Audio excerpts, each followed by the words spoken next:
রাম রাম বন্ধুরা, নমস্কার। আশা করছি তোমরা সবাই খুব ভালো আছো। বন্ধুরা, তোমরা সকলেই জানো জিডিএস নিউ রিক্রুটমেন্ট 2025-এ আগামী 3 মার্চ অ্যাপ্লাইয়ের কিন্তু লাস্ট ডেট। এবার সব থেকে বড় তোমাদের প্রশ্ন হচ্ছে জিডিএস এর যে প্রথম মেরিট লিস্ট সেটা কতদিনের মাথায় আসবে। তোমরা সকলেই জানো জিডিএস এ আলাদা আলাদা টোটাল 6 থেকে 8টা মেরিট লিস্ট জারি হয়। কেন এতগুলো মেরিট লিস্ট জারি হয়? ভাই, জিডিএস এ ফর্ম তো আবেদন লাখ লাখ স্টুডেন্ট ফর্ম আবেদন করে, তাহলে একটা মেরিট লিস্টে বেছে বেছে ক্যান্ডিডেটের নাম আসলে তারা সিলেকশন পেয়ে যেত। কিন্তু এমনটা হয় না। কেন হয় না? কারণ জিডিএস হচ্ছে একটা মেরিট বেস্টের চাকরি, আর এখানে ভাই অনায়াসে সবাই ফর্ম আবেদন করে নেয়।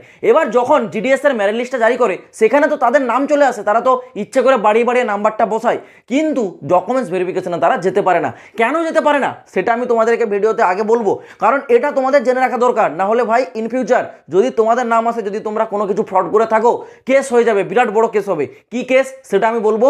এবং তার সাথে এইবার 2025 সালে জিডিএস এর প্রথম লিস্ট কবে জারি হবে, সেকেন্ড লিস্ট কবে জারি হবে, একেবারে এক্স্যাক্ট ডেটগুলো তোমাদেরকে জানিয়ে দেবো। তো বুঝতে পারছো ভিডিওটা সকলের জন্য খুবই গুরুত্বপূর্ণ ভিডিও। কমপ্লিট দেখো যারা জিডিএস এর ফর্মটা আবেদন করেছো, কারণ মেরিট লিস্ট হচ্ছে তোমাদের গুরুত্বপূর্ণ বিষয়। টাইমের মধ্যে তোমাদের মেরিট লিস্টটা নাম আসার পর যদি ডকুমেন্টস ভেরিফিকেশন না করাও, পরবর্তীতে আর কোনো তোমরা চান্স পাবে না। তো বুঝতে পারছো সব থেকে গুরুত্বপূর্ণ পার্ট হচ্ছে জিডিএস এর মেরিট লিস্ট। সেই বিষয়টাই আজকে আমি তোমাদেরকে একেবারে জলের মতো স্পষ্ট ক্লিয়ার করে বুঝিয়ে দেবো। তার আগে দেখে নাও গত কয়েক বছর ধরে জিডিএস এত শূন্যপদে যে রিক্রুটমেন্টগুলো করাচ্ছে সেখানে ক্যান্ডিডেট সকলে কিন্তু সিলেকশন নিতে পারছে না। কেন? প্রথমে আগে দেখে নাও শূন্যপদ। যদি তোমরা 2023 সালে দেখো 30,041টি শূন্যপদে লাস্টের একটি রিক্রুটমেন্ট জারি করেছিল। তারপর 2024 সালে যেখানে 44,228 শূন্যপদ জারি করে, আবার বর্তমান 2025 সালে 21,413টি শূন্যপদ জারি করেছে। কিন্তু দেখো এখানে যে 30,031টি শূন্যপদ, এখানে তোমাদের 44,228, 21,413 সকলে কিন্তু চাকরি পাবে না। মানে এখানে যতগুলো সংখ্যা আছে সব সংখ্যায় কিন্তু সিট এখানে পূরণ হয় না। কেন পূরণ হয় না? কারণ ফর্ম তো আবেদন 70-80 লাখ হয়, তাহলে তো পূরণ হয়ে যাওয়ার ইজিলি কথা। কিন্তু পূরণটা কেন হয় না জানো? কারণ জিডিএস হচ্ছে একটা মেরিট বেস্টের চাকরি। এখানে কোনো পরীক্ষা হয় না। তোমার মাধ্যমিকের যে রেজাল্ট, তোমার যে নাম্বার থাকবে তার উপর ভিত্তি করে তোমাকে কিন্তু এখানে সিলেক্ট করা হবে। এবার কি হয়, যেহেতু এখানে পরীক্ষা হয় না, কোনো কিছু তোমাদের এখানে চেক করা হয় না, তো সবাই অনায়াসে ফর্মটা আবেদন করে দেয়। যাদের কম নাম্বার তারা নাম্বার বাড়িয়ে ইচ্ছা করে আবেদন করে। তারা ভাবে যদি মেরিট লিস্টের নাম চলে আসে, আমরা যদি ডকুমেন্টস ভেরিফিকেশন করাই তাহলে চাকরি পেয়ে যাবো। কিন্তু ভাই এটা তোমাদের ভুল ধারণা। কারণ জিডিএস এর ডকুমেন্টস ভেরিফিকেশন বলে একটা কড়া জিনিস আছে, যেখানে তোমাদের সমস্ত কিছু মিলিয়ে চেক করা হবে। যদি তোমার মেরিট লিস্টের নাম আসে, তোমার ডিটেলস নিয়ে তোমার সব কিছু চেক করবে, যে তুমি ফর্মটা আবেদন করার সময় যে নাম্বারটা বসিয়েছিলে, যা যা ডিটেলস বসিয়েছিলে, সেগুলো তোমার অরিজিনালি সব কিছু ফুলফিল হচ্ছে কিনা। যদি ফুলফিল হয় তাহলে তো খুব ভালো, ভাই সিলেক্ট হয়ে গেলে। আর যদি সেখানে তোমার কোনো কিছু মিসম্যাচ হয়ে যায়, তুমি যদি ইচ্ছে করে সেগুলোকে বাড়িয়ে বাড়িয়ে বসিয়েছো, তাহলে কি হবে, সেখানে তোমার উপর একটা লিগেল অ্যাকশন নেওয়া হবে। মানে তোমাকে কিন্তু পুলিশের হাতে তুলে দেওয়া হবে, বা তোমার উপর কিন্তু কেস করে দেওয়া হবে। এইরকম একটা তোমার উপর কিন্তু লিগালি স্টেপ নেওয়া হবে যারা এই ধরনের ভুলভাল কাজগুলো করো। এই ধরনের ভুলভাল কাজ প্রতিটা রিক্রুটমেন্টে অনেকে করেছে। আর বিশেষ করে গতবারের যে রিক্রুটমেন্ট যেখানে 44,228, এখানে তো ভাই শূন্যপদ অনেকটাই বাকি রয়ে গেছিলো। কেন রয়ে গেছিলো? কারণ এখান থেকে একটি নতুন জিনিসকে ইন্ট্রোডিউস করা হয়েছিল জিডিএস। সেটা কি? সেটা হচ্ছে এসডিভি, মানে সিস্টেমেটিক ডকুমেন্টস ভেরিফিকেশন। সেখানে কি হবে, তোমাদের সমস্ত ডকুমেন্টসগুলো একেবারে ডিটেলসে ইন্সপেকশন করা হচ্ছিল। এই কারণেই শূন্যপদ কিন্তু বারবার রয়ে যায়। যতই লাখে লাখে ক্যান্ডিডেট আবেদন করুন না কেন, সবাই চাকরি পায় না। যারা রিয়েল ক্যান্ডিডেট, যারা অথেন্টিক, তারাই পায় এখানে কেবলমাত্র চাকরি। তো বোঝা গেল বিষয়টা। এইবার আছে তোমাদের এখানে মেরিট লিস্টের বিষয়টা। দেখো 2025 সালের রিক্রুটমেন্ট একেবারে ফ্রেশ নিউ রিক্রুটমেন্ট। তো এখানে মেরিট লিস্টটা কবে জারি হবে এটা জানতে গেলে তোমাদেরকে 2024 সালের রিক্রুটমেন্টটার দিকে একটু নজর দিতে হবে। তো সর্বপ্রথম দেখো 2024 সালে টোটাল তোমাদের শূন্যপদ ছিল কত? 44,228। এবার এখানে ফর্মটা আবেদনের যে লাস্ট ডেট সেটা ছিল কবে না? 5/8/2024। ঠিক আছে, 5/8/2024, মানে 5 আগস্ট পর্যন্ত ফর্ম আবেদনের কিন্তু এখানে চলছিল। ওকে, এবার ফর্মটা আবেদনের পর যে কারেকশন উইন্ডো ওপেন হয়েছিল সেটা ঠিক তার পরের দিন 5 তারিখে ফর্মটা আবেদন শেষ হয়েছে। পরের দিন থেকে শুরু হয়ে গেছে 6 তারিখ, 7 তারিখ আর 8 তারিখ 2024-এর আগস্ট মাস। ঠিক আছে, এই 3 দিন কিন্তু তোমাদের হচ্ছে ফর্মটা কারেকশন চলেছে আগস্ট পর্যন্ত। ওকে, 6, 7, 8। এবার এই 3 দিন কারেকশন হয়ে যাওয়ার পর তোমাদের জিডিএসে 2024 সালে প্রথম যে মেরিট লিস্ট সেটা জারি হয়েছিল কোন ডেটে জানো? সেটা জারি হয়েছিল 19 আগস্ট। ঠিক আছে, 19 আগস্ট 2024-এ কিন্তু জিডিএসের প্রথম মেরিট লিস্ট জারি হয়েছিল 2024 সালে 19 আগস্ট। এবার তোমরা যদি দেখো 19 আগস্টটা দেখো, তাহলে তোমাদের এখানে কারেকশনের লাস্ট ডেট কবে গেল? 8 আগস্ট। আর তোমাদের প্রথম মেরিট লিস্ট জারি হয়েছে 19 আগস্ট। মানে এর মাঝে তোমাদের কতদিন টাইম দিল?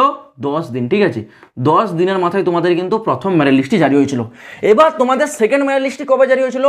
জিডিএস এর সেকেন্ড মেরিট লিস্টটা 2024 সালে জারি হয়েছিল কত তারিখ?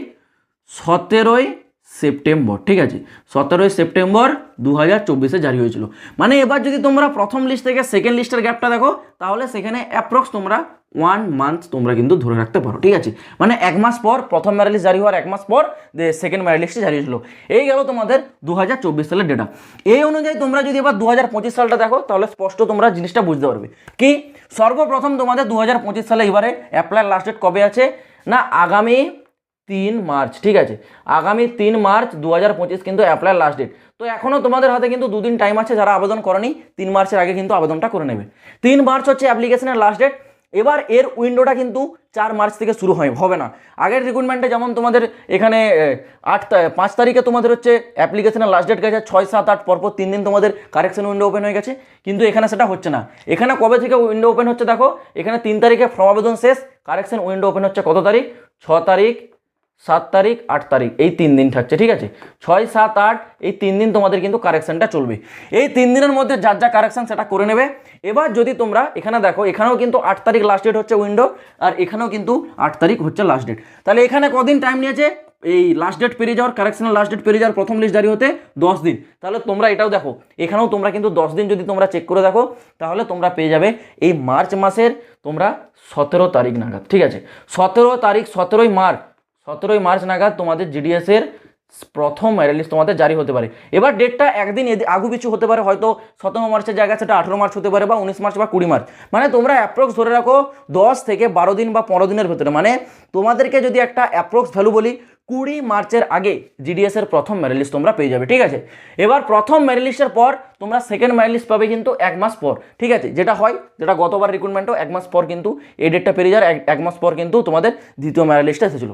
তাহলে তোমরা যদি এইবার 2025 সালে সেকেন্ড মেরিট লিস্ট কবে আসবে সেটা যদি জানতে চাও, তাহলে এই যে ডেট 17 মার্চ এর 1 মাস পর, মানে তোমরা ধরে রাখো 15ই এপ্রিল। ঠিক আছে, 15ই এপ্রিল 2025 কিন্তু তোমাদের জিডিএস এর সেকেন্ড মেরিট লিস্টটা জারি হবে। তো বুঝতে পারলে, এটা আমি তোমাদেরকে অ্যাপ্রক্স ভ্যালু বলে দিলাম, কারণ জিডিএস এর যে প্রথম মেরিট লিস্ট সেটা কিন্তু খুবই তাড়াতাড়ি জারি হয়, তোমাদের 10 থেকে 15 দিনের মাথায়। কিন্তু এর পরবর্তী যে লিস্ট, সেগুলো কিন্তু 1 মাস ছাড়া ছাড়া তোমাদের জারি হবে। ঠিক আছে, প্রতি মাসে একটি করে লিস্ট কিন্তু তোমরা হাতে পাবে। তো বুঝতে পারছো বন্ধুরা, জিডিএস এর যে প্রথম মেরিট লিস্ট সেটা কিন্তু এই মার্চ মাসের মধ্যে জারি হবে। আর জিডিএস এর এই 2025 সালের রিক্রুটমেন্টটা বেশি লেট করবে না।